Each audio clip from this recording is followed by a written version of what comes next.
घर के बड़े बूढ़े। मम्मा ये बताओ, दादा दादी आपको बहुत परेशान करते हैं ना?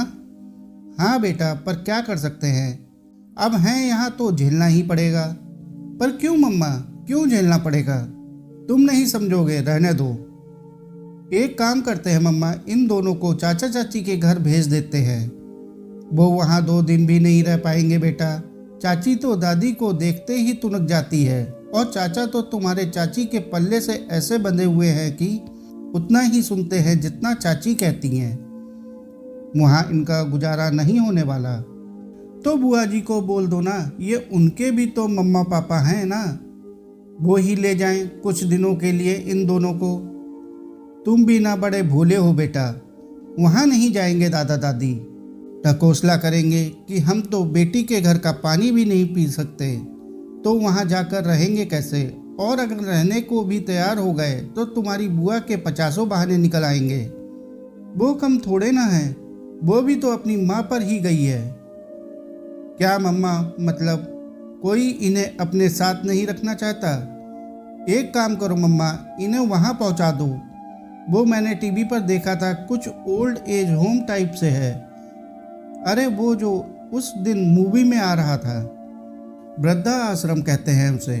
मैं भी थक जाती हूँ काम करके, सुबह उठने से सोने तक इनके नखरे झेलना। तौबा तौबा, कब तक आखिर? मैं भी कुछ दिन और देख रही हूँ, नहीं तो तुम्हारे पापा से बात करूँगी कि वो इन दोनों को वहीं छोड़ आए। हाँ, यही ठीक रहेगा। दादी दिन भर टोकती रहती है, टीवी मत देखो, मोबाइल मत देखो। मैं बच्चा थोड़े ना हूँ, बड़ा हो रहा हूँ, मैं समझदार हो रहा हूँ। ये भी कोई बात हुई भला? अरे मेरा राजा बेटा, इतना गुस्सा? 10 साल के ही तो हो अभी, मेरी आंखों के तारे हो तुम। इतनी जल्दी बड़े हो जाओगे, कभी सोचा भी नहीं था।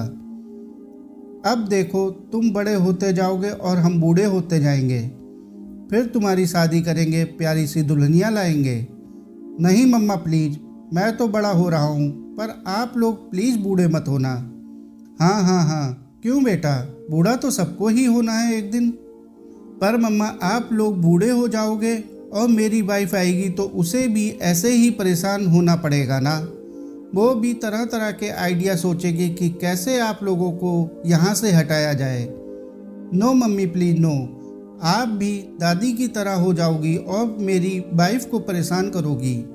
मैं ऐसा नहीं होने दूंगा। एक काम करूँगा, मैं मेरी शादी होते ही आप दोनों के लिए ओल्ड एज होम बुक करवा दूंगा, जहां आप लोग रह सकोगे और मैं और मेरी वाइफ भी चैन से रह सकेंगे।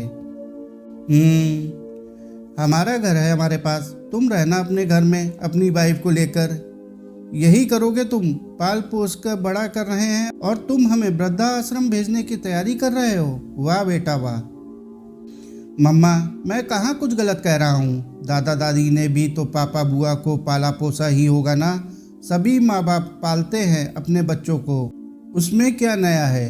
पर अब जब सब बड़े हो गए हैं तो कोई बूढ़े लोगों को अपने पास नहीं रखना चाहता, तो भला मैं क्यों रखूँगा? परेशानी बढ़ाते हैं ये बूढ़े लोग। मैं भी नहीं रखूँगा, और साइंटिस्ट बनकर कोई ऐसी दवा बनाऊँगा जिससे कि मैं कभी बूढ़ा ही ना हो पाऊँ और मेरे बच्चों को कोई ओल्ड एज होम ना ढूंढना पड़े। अपने बेटे की बातें सुन माँ के शरीर में सिहरन सी दौड़ गई, और जिन आंखों में कुछ देर पहले परेशानी, व्यथा, गुस्सा दिख रहा था, उन्हीं आंखों में अब शर्म पानी का रूप ले चुकी थी। साथियों, कहानी को अंत तक सुनने के लिए आपका बहुत बहुत शुक्रिया। कहानी अच्छी लगी हो तो कहानी को लाइक और चैनल को सब्सक्राइब कर लें। धन्यवाद।